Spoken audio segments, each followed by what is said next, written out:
Menjelang Natal tiba, Anda yang beragama Muslim hendak menunda cuti liburan Anda ketika atasan Anda memberitahu bahwa kantor akan kekurangan pegawai karena rekan kantor yang beragama Nasrani juga mengajukan cuti untuk merayakan Natal. Sikap Anda adalah A. Sangat setuju, B. Setuju, C. Ragu-ragu, D. Tidak setuju, E. Sangat tidak setuju.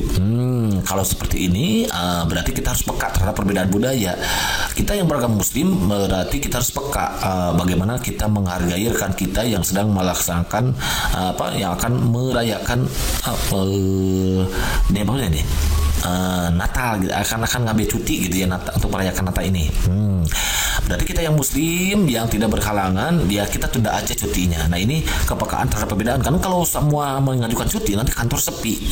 Kalau sepi berarti nanti kantornya nggak akan beroperasi. Kalau nggak beroperasi bahaya nantinya ya. Jadi sikap seperti ini adalah kita harus setuju kawan-kawan ya. Oke, resip. Hidup mantap. Jadi cuma mantap yang gitu. Oke, next soal nomor 2. Di sini sudah sedikit sebuah masalah, namun apa masalahnya? Dibutuh susru gitu ya. Selalu biasanya semua sebaik solution. Biar apa? Iya betul, biar inspirasi gitu kawannya. Soalnya kayak gini kita baca bareng ya. Anda adalah seorang ASN yang baru saja dipindah tugaskan ke suatu instansi. Setelah beberapa hari berada di sana, Anda mendapatkan kenyataan bahwa rekan kerja yang senior di instansi tempat Anda bekerja mendapatkan pekerjaan yang lebih sedikit daripada yang Anda terima gitu. Anda merasa marah dengan kenyataan tersebut karena ini adalah suatu bentuk ketidakadilan. Nah, soal ini juga kita dituntut untuk peka terhadap konflik kawan-kawan ya. Ketika kita menemukan kejadian seperti itu, misalkan ketika kita baru ditugaskan atau dipindah tugaskan ke suatu instansi di mana di instansi tersebut terdapat senior yang ternyata kerjanya hanya berleha-leha berbahan ria misalkan, maka sikap kita itu tidak boleh merasa marah, tidak boleh merasa iri dengki kawan-kawan ya. Cepat tua nantinya gitu kawan-kawan. Jadi tugas kita ya harus biasa saja, sabar aja lah gitu. Kok kerja itu adalah ibadah gitu kan kawan ya.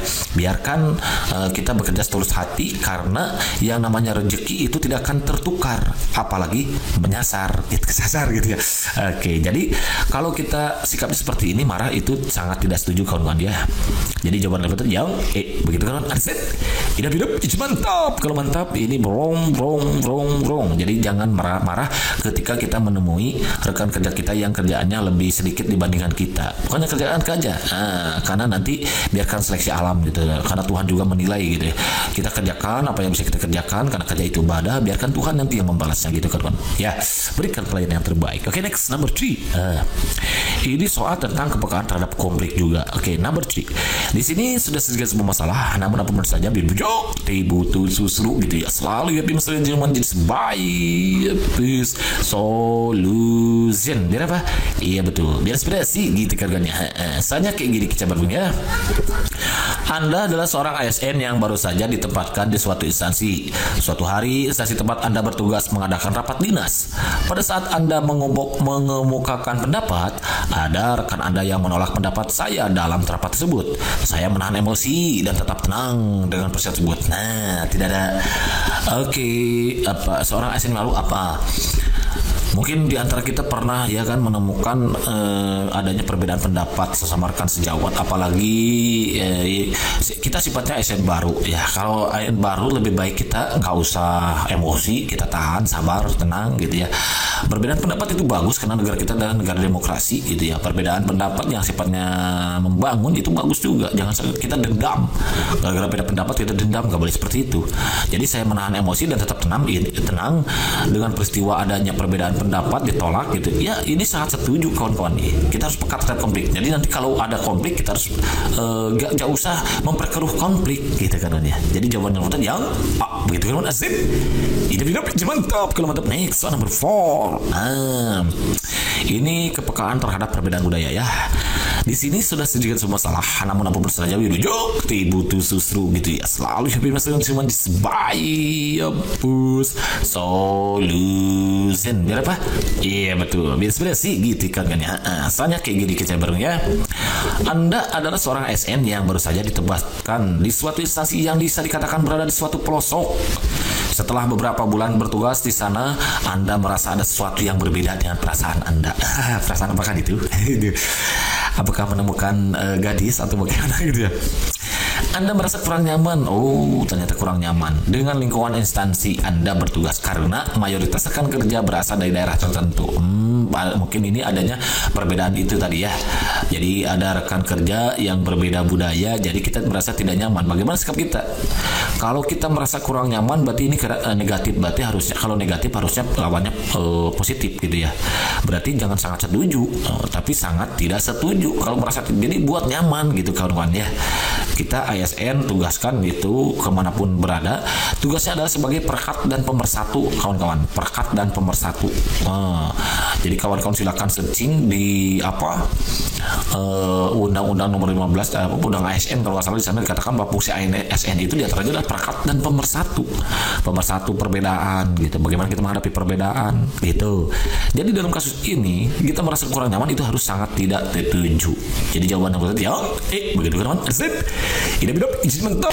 Di sini sudah sedikit semua masalah, namun apapun usaha,nya minunya butuh susu gitu ya. Selalu hadapi masalah dengan senyuman di sebaik peace solution. Berapa? Iya betul, inspirasi gitu kan ya. Soalnya kayak gini coba dong ya. Andi adalah seorang yang tidak menyukai interaksi dengan orang baru sehingga temannya hanya orang tertentu saja. Ini nggak baik berarti ya kawan-kawan. Namun sejak menjadi seorang ASN, Andi merasa bahwa pertemanan itu penting dalam segala hal. Sikap ini Andi adalah bla bla bla. Betul. Karena kita sebagai ASN itu adalah fungsinya sebagai perekat dan pemersatu gitu kan kawan.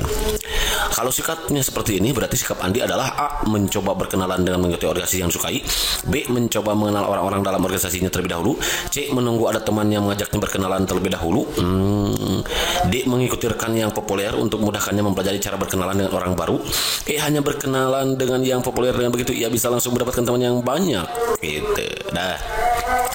Mencoba berkenalan dengan mengikuti organisasi yang baru disukai, ya ini bisa jadi. Mencoba mengenal orang-orang dalam organisasi terlebih dahulu, ini enggak ya, karena ini tidak mengenal dia. Menunggu ada teman yang mengajaknya berkenalan, ini tidak ada teman yang mengajaknya.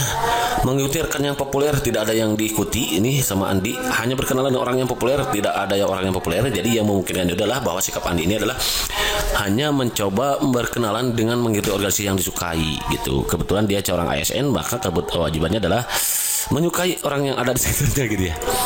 Jadi jawaban yang mutlak yang A gitu kan. Zen, isi mantap. Kalau mantap next number 2. Anda adalah seorang wali murid. Anda mendapati laporan bahwa salah seorang guru bersikap sangat tegas terhadap para peserta didik yang salah satunya adalah putra Anda. Ketegasan itu antara lain diekspresikan dalam bentuk ancaman terhadap murid yang memiliki motivasi berprestasi rendah. Sikap Anda terhadap hal tersebut adalah A. Sangat tidak setuju meskipun tujuannya baik, B. Tidak setuju meskipun tujuannya baik, C. Cukup setuju karena tujuannya baik, D. Setuju dengan kegiatan pembelajaran tersebut, E. Biasa saja karena setiap guru punya caranya sendiri.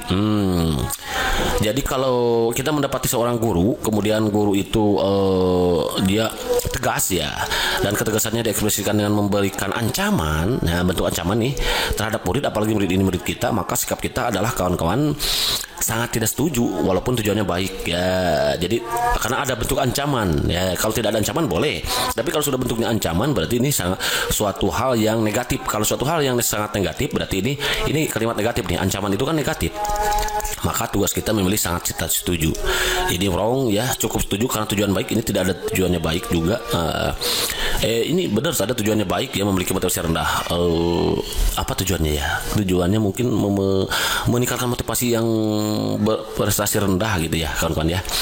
Mungkin gitu ya. Setuju dengan kegiatan belajar tersebut. Ini tidak ada kegiatan pembelajaran ini. Jika semua makan sukro ya gak jamu bro gitu ya. Biasa aja karena setiap guru punya cara sendiri, ini wrong. Jadi jawaban yang paling tepat itu yang A kawan-kawan. Jadi ketika ada kalimat negatif, ancaman, maka sikap kita adalah sangat tidak setuju, harusnya begitu kawan-kawan. Understand? Hidup, izin tahu.